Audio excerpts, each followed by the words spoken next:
Dear friends, today I am very happy and I am sharing my happiness with you. Today I bought a Samsung M12 mobile phone having 464 GB RAM, front camera 8 MP, back camera 48 MP and 3 others 5 MP, 2 MP and 2 MP. Display 6.3 inch, battery 6000 mAh, 3 fast charging, C-type USB cable.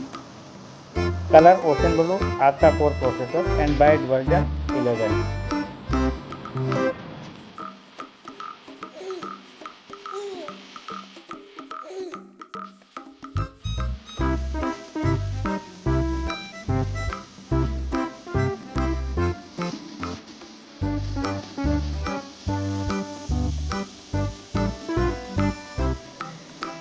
मैंने इस डिब्बे से set निकाल लिया है और अब मैं इसको ऑन करता हूँ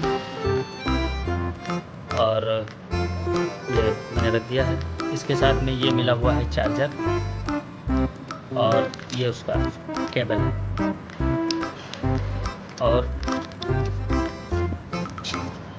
ये मिली हुई है एक सिम निकालने की छोटी सी पिन जो इसमें लगी हुई है और ये सब आपके सामने जैसा कि नंबर आ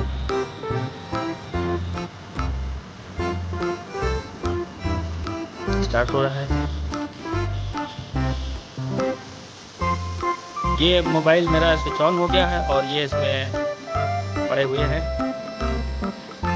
और ये ओशियन ब्लू कलर है जैसा कि इसमें दिख रहा है। 4 कैमरे और एक